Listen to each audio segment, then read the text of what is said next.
नमस्कार विद्यार्थी मित्रांनो, आपण यापूर्वीच्या लेक्चरमध्ये काय पाहिलं तर यापूर्वीच्या लेक्चरमध्ये आपण सेल वॉलचं स्ट्रक्चर इन डिटेल शिकलो होतो। त्यानंतर आपण काय सुरू केलं, प्लाझ्मा मेम्ब्रेन। प्लाझ्मा मेम्ब्रेन असतो कसा, त्याचं कॉन्स्टिट्यूएंट काय किंवा त्याचं स्ट्रक्चर आपण बघितलं। कशाच्या मदतीने, फ्लूइड मोझाईक मॉडेल या सिंगर आणि निकल्सन शास्त्रज्ञाने शोधून काढलेल्या मॉडेलच्या मदतीने आपण बघितलं की प्लाझ्मा मेम्ब्रेन जो प्रत्येक सेलमध्ये आहे, प्रत्येक सेलच्या कडेने तो प्रेझेंट आहे। त्याचबरोबर सेलचे इन युकॅरियोटिक सेल जर बघितले आपण तर त्याच्या सेल ऑर्गॅनिलीला पण कशाने कव्हरअप केलेले, प्लाझ्मा मेम्ब्रेननी। मग प्लाझ्मा मेम्ब्रेनमध्ये कोण कोण होतं, main constituent proteins, lipid mainly कुठले, फॉस्फोलिपिड्स अँड थोड्या प्रमाणात 1-2% किती होते, कार्बोहायड्रेट्स। बरोबर, आपण हे बघितलं। आणि त्याचबरोबर त्यांची आपण काय बघितली, अरेंजमेंट ही बघितली। फॉस्फोलिपिड बायलेयरमध्ये अरेंज केलेले होते, दोन्हीही टेल ते एक समोरासमोर आणि हेड काय होते, बाहेरच्या साईडला प्रेझेंट होते। त्याचबरोबर तुमचे 2 टाईपचे प्रोटीन होते, इंटेग्रल प्रोटीन म्हणजेच तुमचे आतमध्ये प्लाझ्मा मेम्ब्रेनमध्ये पूर्ण इम्बेड झालेले किंवा प्लाझ्मा मेम्ब्रेनच्या आतमध्ये असणारे टाईटली अटॅच असणारे प्रोटीन जे होते ते कसले प्रोटीन होते, इंट्रिन्सिक प्रोटीन होते। आणि एक्सट्रिन्सिक प्रोटीन कसले होते, बाहेरच्या साईडला प्लाझ्मा मेम्ब्रेनच्या हेड साईडला जे अटॅच होते, बाहेरच्या साईडला प्लाझ्मा मेम्ब्रेनच्या होते ते काय होते तुमचे, तर एक्सट्रिन्सिक प्रोटीन। मग हे अशा प्रकारचं आपण काय बघितलं, काल स्ट्रक्चर बघितलं। मग प्लाझ्मा मेम्ब्रेनचं स्ट्रक्चर संपल्यानंतर मी म्हटलं की आपण पुढच्या लेक्चरमध्ये काय बघणार आहोत, तर प्लाझ्मा मेम्ब्रेनचं फंक्शन काय बघणार आहोत, फंक्शन। तर प्लाझ्मा मेम्ब्रेनचं मेन फंक्शन काय आहे, तर प्लाझ्मा मेम्ब्रेनचं मेन फंक्शन आहे ट्रान्सपोर्ट। काय,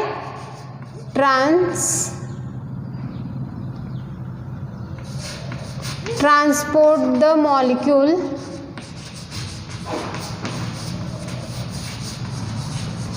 across it।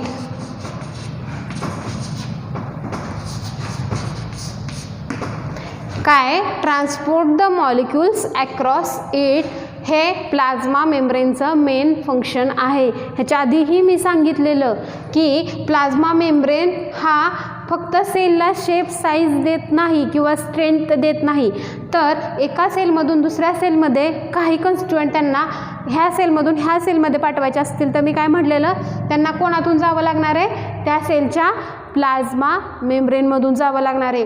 त्यामुळे प्लाझ्मा मेम्ब्रेनमधून जावं लागणार म्हणजे काय, तर प्लाझ्मा मेम्ब्रेनचं मेन फंक्शनच आहे ट्रान्सपोर्ट करणं। प्लाझ्मा मेम्ब्रेनमधूनच त्याला तिथं जावं लागणार आहे म्हणजे काय, तर अनेक सेलमध्ये काय होत असतात, घटक तयार होत असतात, काही घटक त्यांना घ्यायचे असतात।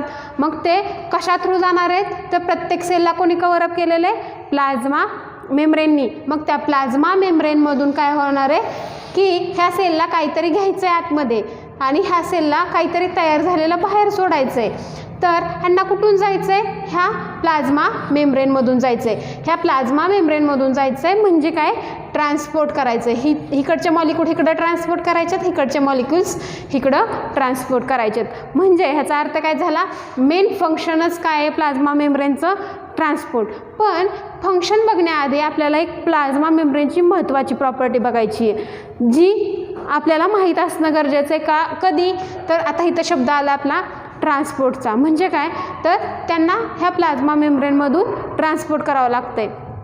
मग ह्या प्लाझ्मा मेम्ब्रेनची एक महत्त्वाची प्रॉपर्टी आहे, ती आपण आधी बघूया। काय आहे महत्त्वाची प्रॉपर्टी, तर plasma membrane is a selectively permeable. Plasma मेम्ब्रेनला काय म्हटलं जातं, प्लाझ्मा मेम्ब्रेनला काय म्हटलं जातं, plasma membrane is, plasma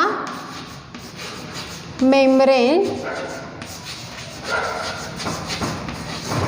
is selectively permeable. काय म्हटलं जातं, plasma membrane is selectively permeable. का असं म्हटलं जात असेल रे, प्लाझ्मा मेम्ब्रेनला सिलेक्टिव्हली परमिएबलच का म्हटलं जातं, तर सिलेक्टिव्हली परमिएबल म्हणजे काय समजण्यासाठी आपण काय बघूया, 4 टाईप असतात परमिएबिलिटीचे. म्हणजे काय, मेम्ब्रेनचे 4 टाईप असतात. एक पहिला टाईपचा मेम्ब्रेन जो असतो तो कसा असतो, परमिएबल मेम्ब्रेन. कसा असतो, परमिएबल मेम्ब्रेन. परमिएबल मेम्ब्रेन नावातच आहे. परमिएबल म्हणजे काय करत असेल हा, तर ह्या मेम्ब्रेनमधून सगळ्या गोष्टी आत बाहेर जाणार आहेत. म्हणजे काय, परमिएबल नावातच आहे, तो परमिएबल आहे. मेम्ब्रेन असा membrane that allows everything to pass through it. Membrane that allow, membrane that allow, that allow everything, काय, everything through it, everything through it. म्हणजे काय, तर आपलं कुठलंही सोल्युशन असतं बरोबर. आपली आता सेल आहे, आपण एक सेलचा अभ्यास करतोय. आपली सेल कुठल्याही कशाची असते, एका मीडियममध्ये असते. आपलं सोल्युशन कुठल्याही गोष्टीचं सोल्युशन असेल, कशाने बनलेलं असतं solution, solution is equal to, हे तुम्ही केमिस्ट्रीमध्ये शिकलेलं आहे, solution is equal to solute plus solvent. Solute plus solvent. Solute आणि सॉल्वंटने मिळून तुमचं काय बनत असतं, कुठलंही सोल्युशन बनत असतं. सोल्यूट हे नेहमी काय असतात, सॉलिड इन नेचर असतात आणि सॉल्वंट हे नेहमी काय असतात, लिक्विड इन नेचर असतात. हे कशा असतात, सॉलिडमध्ये सापडतात नेहमी आणि हे कसे सापडतात, लिक्विडमध्ये सापडतात नेहमी. आपल्याला कसे सापडतात, लिक्विड इन नेचरमध्ये सापडतात. मग आपण बघूया की परमिएबल मेम्ब्रेन म्हणजे असा membrane that allow everything through it. म्हणजे असा मेम्ब्रेन तो काय करतोय, प्रत्येक गोष्टीला आतमध्ये घेतोय किंवा बाहेर सोडतोय किंवा कोणालाही अलाव करतोय. अशी मग कोणालाही म्हणजे कसं, तर सोल्यूट आणि सॉल्वंट दोन्हीलाही तो काय घेतोय, आतमध्ये घेऊ शकतो. सोल्यूटला पण तो आतमध्ये घेऊ शकतोय आणि सॉल्वंटला पण तो आतमध्ये घेऊ शकतोय बरोबर. मग ह्याचं एक्झाम्पल घ्यायचं झालं तर काय बरं, तर सेल वॉल. आपली कोणतीही सेल वॉल काय करते, कोणालाही आतमध्ये घेते बाहेर सोडते. त्यात असं काही सिलेक्टिव्ह नसतं, ती कोणालाही सोल्यूटला पण आतमध्ये घेते आणि सॉल्वंटला पण आतमध्ये घेते. हे झालं परमिएबल मेम्ब्रेन. मग तुम्ही म्हणाल की प्लाझ्मा मेम्ब्रेन शिकवताना तुम्ही मॅडम सेल वॉलचं कसं उदाहरण देताय, तर आपण मेम्ब्रेन शिकतोय किती टाईपचे मेम्ब्रेन असतात. तर एक परमिएबल मेम्ब्रेन आहे. आपला प्लाझ्मा मेम्ब्रेन कसा आहे, सिलेक्टिव्हली परमिएबल आहे. तो आपल्याला पाहायचा आहे म्हणून आपण मेम्ब्रेनचे टाईप बघतोय. दुसऱ्या टाईपचा मेम्ब्रेन असतो तो असतो इम्परमिएबल. कसा असतो, तर दुसऱ्या टाईपचा मेम्ब्रेन असतो तो इम्परमिएबल मेम्ब्रेन असतो. Impermeable membrane. मग हा मेम्ब्रेन कसा असेल रे, प्रत्येकाच्या डोक्यात आलं पाहिजे. कसा असेल मेम्ब्रेन, असा मेम्ब्रेन म्हणजे काय, मेम्ब्रेन दॅट अलाव, तो अलाव करत असेल का, इम्परमिएबल, इम शब्द आलाय म्हणजे काय, तो काहीच आतमध्ये घेणार नाहीये. Do not allow anything. काय, membrane that do not allow anything. Do not allow anything म्हणजे असा मेम्ब्रेन आहे. इम्परमिएबल मेम्ब्रेन म्हणजे कसा मेम्ब्रेन आहे, तर तो काय करणार आहे, that do not allow anything म्हणजे तो सोल्युशन असेल एखादं तर सोल्यूटला पण आतमध्ये घेणार नाही, त्याचबरोबर सॉल्वंटला पण आतमध्ये घेणार नाही. मग तिसऱ्या प्रकारचा एक काय सापडतो आपल्याला, तर मेम्ब्रेन सापडतो. त्याला काय म्हणायचं, सेमी परमिएबल. काय म्हणायचं, सेमी परमिएबल.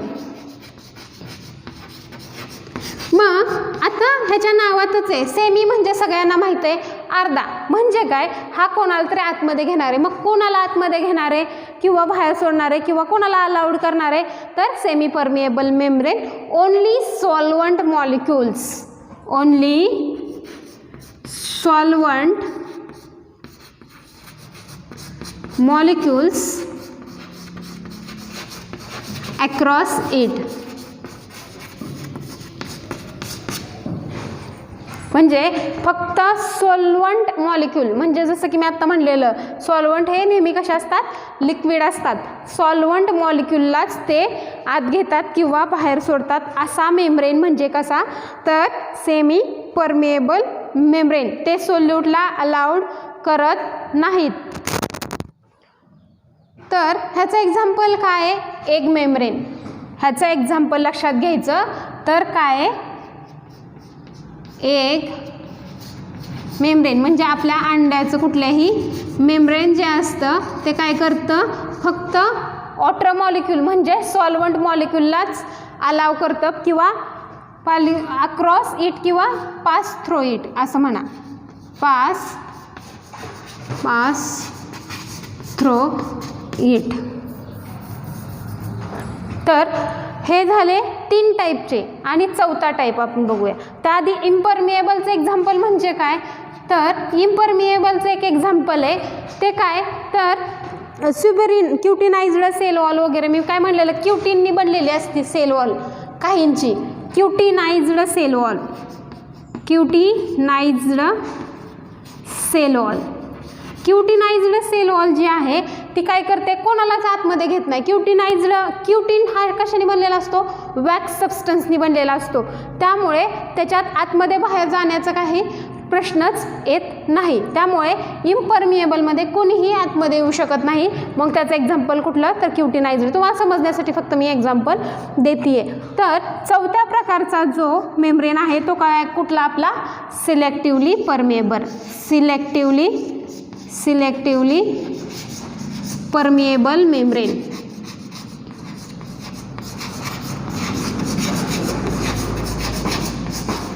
मग सिलेक्टिवली परमिएबल म्हणजे कसा, तर selectively permeable membrane allow all the solvent. काय करतो तो, अलाव ऑल द सॉल्वंट्स बट सगळे सॉल्वंट म्हणजे सगळे लिक्विड मॉलिक्यूल तो अलाव करतो, पण तो काय करत नाही, काय करतो, सोल्यूट मॉलिक्यूल सगळे घेत नाही. तर सोल्यूट मॉलिक्यूल कसले घेतो, सिलेक्टिव्ह. हे सोल्यूट जे आहेत ते कसे घेतो, सिलेक्टिव्ह सोल्यूट्स अलाव. कोण, आपला सिलेक्टिव्ह परमिएबल मेम्ब्रेन. म्हणजे काय, तर आपल्याला कळलं आपला प्लाझ्मा मेम्ब्रेन जो आहे तो कशाने बनलेला आहे, आपला प्लाझ्मा मेम्ब्रेन बनलेला आहे सिलेक्टिव्ह, किंवा आपला प्लाझ्मा मेम्ब्रेन लिपिड बायलेयरनी बनलेला आहे, प्रोटीननी बनलेला आहे, हे आपण शिकलो. पण तो कसा आहे, सिलेक्टिव्ह परमिएबल आहे. आपल्याला फंक्शन शिकायचं आहे त्याचं ट्रान्सपोर्ट. त्याच्या आधी आपल्याला कळलं पाहिजे आपला मेम्ब्रेन कोणाला आतमध्ये घेतोय, कोणाला बाहेर सोडतोय, तरच आपल्याला काय समजणार आहे, त्यांची ट्रान्सपोर्ट सिस्टीम समजणार आहे. मग प्लाझ्मा मेम्ब्रेन सिलेक्टिव्ह परमिएबल आहे हे कळण्यासाठी आपल्याला मेम्ब्रेनचे टाईप माहीत पाहिजेत. तर 4च टाईपचे मेम्ब्रेन सापडू शकतात. एक असतो परमिएबल मेम्ब्रेन जो की काय करतो, अलाव एव्हरीथिंग, प्रत्येकाला तो आतमध्ये घेतो बाहेर सोडतो. मग ते कोण असतील, सोल्यूट असतील किंवा सॉल्वंट असतील, दोन्हीलाही तो आतमध्ये घेतो बाहेर सोडतो. त्याचं example cell wall. Impermeable membrane म्हणजे नावातच आहे असा membrane do not allow anything. तो सोल्यूटला पण आतमध्ये घेणार नाही, सॉल्वंटला पण आतमध्ये घेणार नाही. त्याचं example cutinized cell. Semi permeable membrane only solvent molecules pass through it. म्हणजे काय, ह्याच्यातून फक्त लिक्विड फॉर्ममधले म्हणजेच सॉल्वंट मॉलिक्यूल काय होऊ शकतात, पास होऊ शकतात. मग असा मेम्ब्रेन कोणता, तर अंड्याचा जो मेम्ब्रेन असतो एग मेम्ब्रेन हा काय आहे तुमचा सेमी परमिएबल. सेमी म्हणजे फक्त सोल्यूट मॉलिक्यूल आतमध्ये येऊ शकतात. मग चौथ्या टाईपचा मेम्ब्रेन कुठला आला, आपला प्लाझ्मा मेम्ब्रेन, जो की काय असतो सिलेक्टिवली परमिएबल. नावातच आहे की तो सगळ्या सॉल्वंटला आतमध्ये घेणार आहे. काय करणार आहे, असा मेम्ब्रेन सगळे सॉल्वंट तो आतमध्ये घेणार आहे, पण काही सिलेक्टिव्हच सोल्यूट काय घेणार आहे, तो आतमध्ये घेणार आहे, म्हणून तर त्याला काय म्हणायचं, selectively permeable membrane. Selectively permeable म्हणजे आपला प्लाझ्मा मेम्ब्रेन जो आहे तो काय करतो, सगळे सॉल्वंट मॉलिक्यूल तर आतमध्ये येऊ शकतात त्या मेम्ब्रेनमधून, पण काही सोल्यूट मॉलिक्यूल्स असतात, जसं की काय असतील, ग्लुकोज मॉलिक्यूल असतील, प्रोटीन मॉलिक्यूल्स असतील, फॅट मॉलिक्यूल्स असतील, त्यांना आतमध्ये घ्यायचं आहे, तर ते काय केले जातात, सिलेक्ट करूनच आतमध्ये घेतले जातात. ज्यांची गरज नाही आहे असे मॉलिक्यूल आतमध्ये घेतले जात नाहीत, ज्याची गरज आहे तेच आतमध्ये घेतले जातात, म्हणून काय वापरला आहे शब्द, सिलेक्टिव्ह परमिएबल मेम्ब्रेन. मग आता तुम्हाला समजलं की आपल्या प्लाझ्मा मेम्ब्रेनला का म्हटले सिलेक्टिव्ह परमिएबल, तर तो काय करतो, सॉल्वंट मॉलिक्यूल तर आतमध्ये घेतोच, त्याचबरोबर सोल्यूट हे सिलेक्ट करून घेतो. मग आपण बघूया की मग ट्रान्सपोर्ट जे केलं जातं ते ह्या मेम्ब्रेन थ्रू कसं केलं जात असेल रे, कसं केलं जात असेल. मग ट्रान्सपोर्ट हे काय आपलं मेन फंक्शन आहे, कशाचं, प्लाझ्मा मेम्ब्रेनचं मेन फंक्शन आहे ट्रान्सपोर्ट, बरोबर. आत्ताच म्हणलं आपला मेम्ब्रेन कसा आहे, सेमी परमिएबल, तो काय घेणार आहे आतमध्ये, सॉल्वंट तर घेणारच आहेत सगळे, ऑल सॉल्वंट घेणार आहे तो, पण काही सिलेक्टिव्ह सोल्यूट्स घेणार आहे. मग हे सिलेक्टिव्ह सोल्यूट्स तो कशा पद्धतीने आतमध्ये घेणार आहे, आतमध्ये घेणार आहे किंवा बाहेर सोडणार आहे, हे म्हणजे काय, तर ट्रान्सपोर्ट. हे म्हणजे काय, ट्रान्सपोर्ट आहे. मग मेन फंक्शन आपल्या प्लाझ्मा मेम्ब्रेनचं ट्रान्सपोर्ट आहे. मग ट्रान्सपोर्ट आहे तर दोन प्रकारचं ट्रान्सपोर्ट पद्धत चालते, कुठं, आपल्या सेलमध्ये किंवा प्लाझ्मा मेम्ब्रेन थ्रू. मग प्लाझ्मा मेम्ब्रेन मार्फत जी ट्रान्सपोर्ट चालतात ती दोन टाईपची असतात, एक ॲक्टिव्ह ट्रान्सपोर्ट असतं,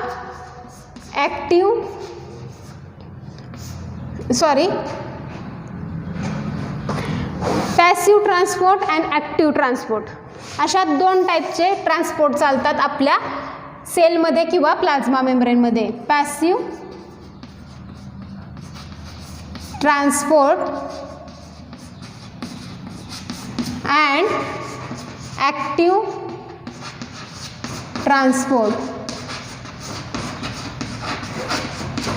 तर पॅसिव्ह ट्रान्सपोर्ट म्हणजे काय आणि ॲक्टिव्ह ट्रान्सपोर्ट म्हणजे काय. पॅसिव्ह ट्रान्सपोर्ट तुम्ही ह्या आधी पण शिकलेला आहे, ॲक्टिव्ह ट्रान्सपोर्ट ह्या दोन्हीमधला डिफरन्स ह्या आधी शिकलेला आहे. आपण डिफरन्स थ्रू का घेतोय लक्षात किंवा का हे करतोय, तर आपल्याला ते समजायला सोपं जाईल म्हणून.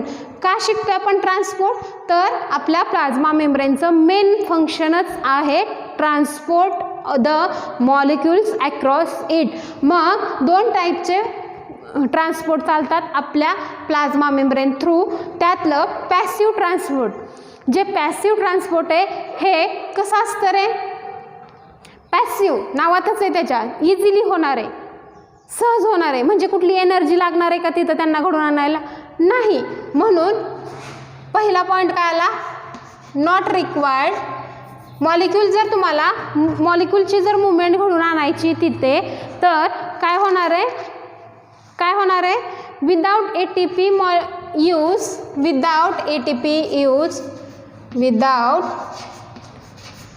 ATP यूज्ड मॉलिक्यूलची मुवमेंट घडून येणार आहे, मुवमेंट ऑफ मॉलिक्यूल्स. तर विदाउट ATP काय आहे आपला, एनर्जी मॉलिक्यूल आहे, सगळ्यांना माहीत आहे. तर इथं कुठलीही ATP यूज केली जात नाही, कशासाठी, मुवमेंट, मॉलिक्यूलची मुवमेंट घडून आणण्यासाठी.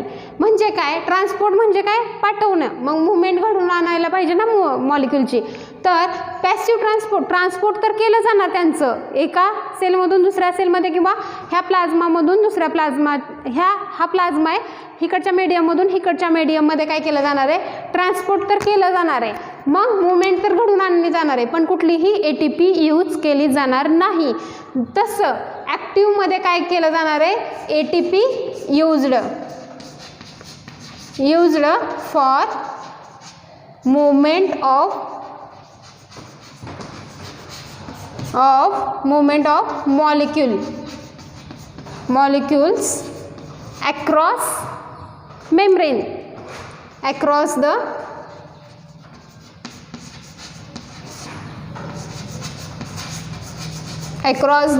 membrane. म्हणजे मेम्ब्रेनच्या ह्या साईडमधून दुसऱ्या साईडमध्ये त्यांना जाण्यासाठी काय लागणार आहे, ATP चा यूज करावा लागणार आहे. म्हणून तर त्यांना काय म्हणायचं, ॲक्टिव्ह ट्रान्सपोर्ट का म्हणायचं, तर ते ATP म्हणजे काहीतरी एनर्जी मॉलिक्यूल यूज करणार आहेत. ATP म्हणजे काय लक्षात घ्या, एनर्जी यूज केली त्यांनी.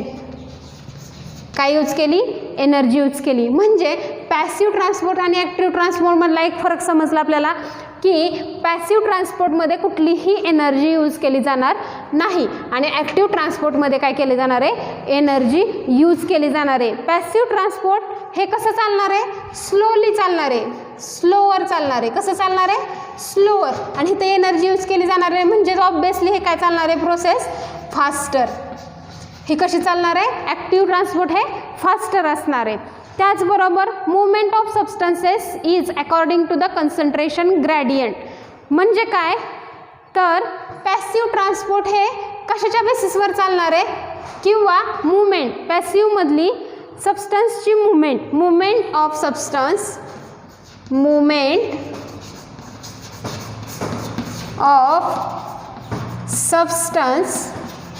सबस्टन्स म्हणजे मॉलिक्यूल किंवा कुठला तरी पदार्थ, त्याची आपल्याला मुवमेंट घडून आणायची. बरोबर, ह्या प्लाझ्मा मेम्ब्रेन मध्ये ह्या साईडमधून मला ह्या साईडला काहीतरी पाठवायचं आहे. म्हणजे काय मुवमेंट घडून येणार आहे, मुवमेंट ऑफ सबस्टन्स. तर काय केलं जाणार आहे, movement of substance is according to, कशाच्या थ्रू पाठवली जाणार आहे, इज अकॉर्डिंग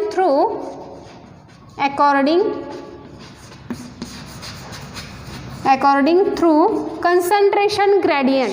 काय म्हणायचं, कशाच्या अकॉर्डिंग मुवमेंट घडून आणली जाणार आहे, कन्सन्ट्रेशन ग्रॅडियंट.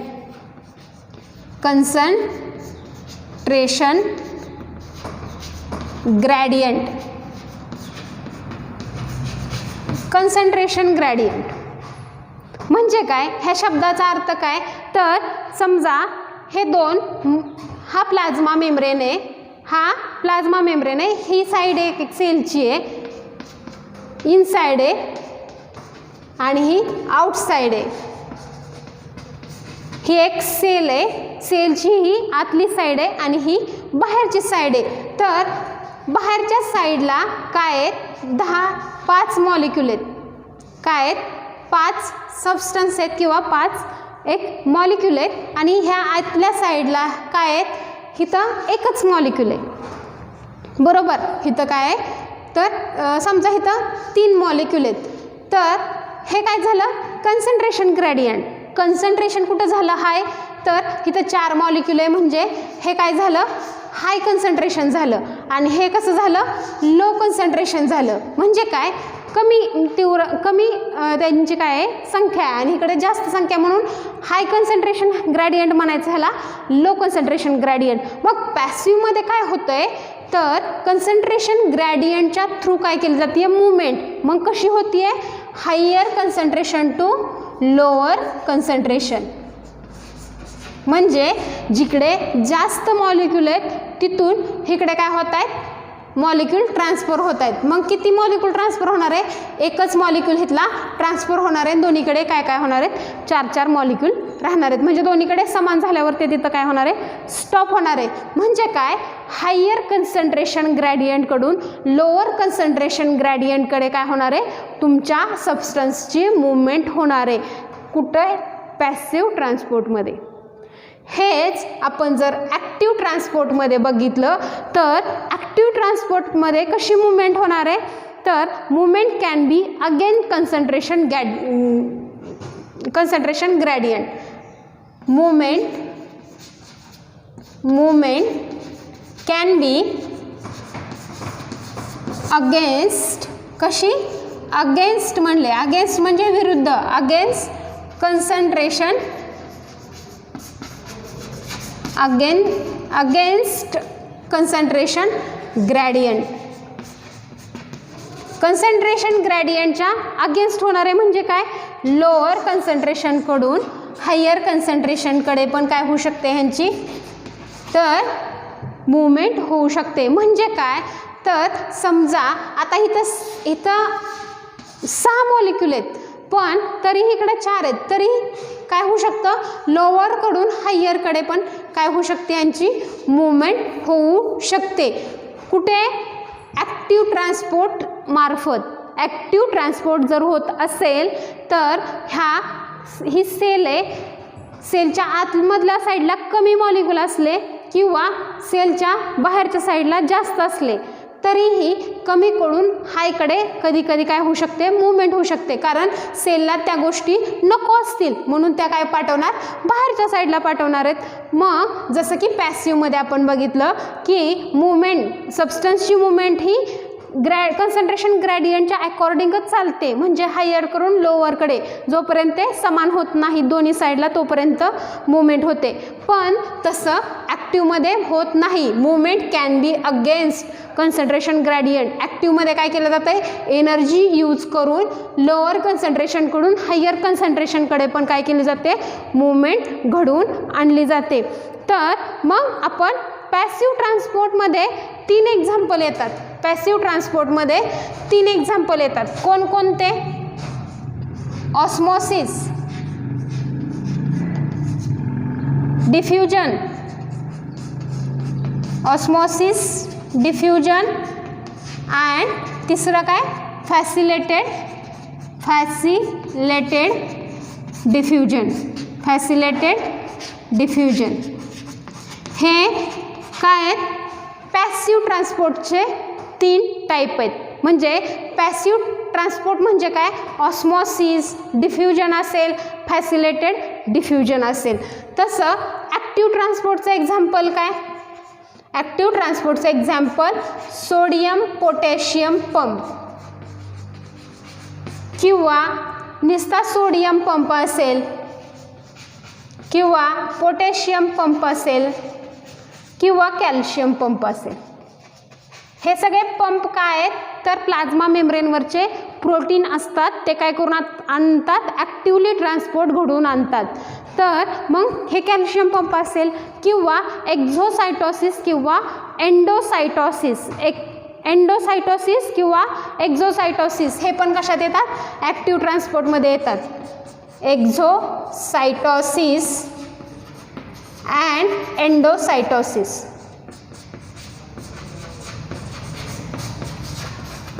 हे झालं आपलं ॲक्टिव्ह आणि पॅसिव्ह ट्रान्सपोर्ट.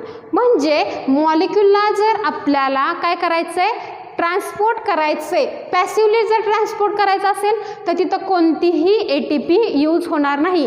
ते इझिली डिफ्यूज होणार आहेत, इझिली ऑस्मोसिस होणार आहेत. त्याचबरोबर ही प्रोसेस कशी चालणार आहे, स्लोअर चालणार आहे. त्याचबरोबर इकडे ATP काय केली जाणार आहे, यूज केली जाणार आहे. आणि ही प्रोसेस कशी चालणार आहे, फास्ट चालणार आहे. त्याचबरोबर इकडे ॲक्टिव्ह ट्रान्सपोर्टमध्ये मूवमेंट, सबस्टन्सची मूवमेंट ही कशी केली जाते, कन्सन्ट्रेशन ग्रॅडियंटच्या अगेन्स्ट केली जाते. म्हणजे लोअर कन्सन्ट्रेशनकडून पण हायर कन्सन्ट्रेशनकडे काय केली जाऊ शकते, मूवमेंट घडवून आणू जाऊ शकते. पण तसं पॅसिव्हमध्ये बघितलं आपण, मूवमेंट, सबस्टन्सची मूवमेंट ही कन्सन्ट्रेशन ग्रॅडियंटच्या ग्रॅडियंटच्या अकॉर्डिंगच चालते. म्हणजे हाय कन्सन्ट्रेशन एका साईडला जर झालं असेल तर इकडे एक मॉलिक्यूल देऊन काय केलं जातं, दोन्हीकडे सेम कन्सन्ट्रेशन केलं जातं.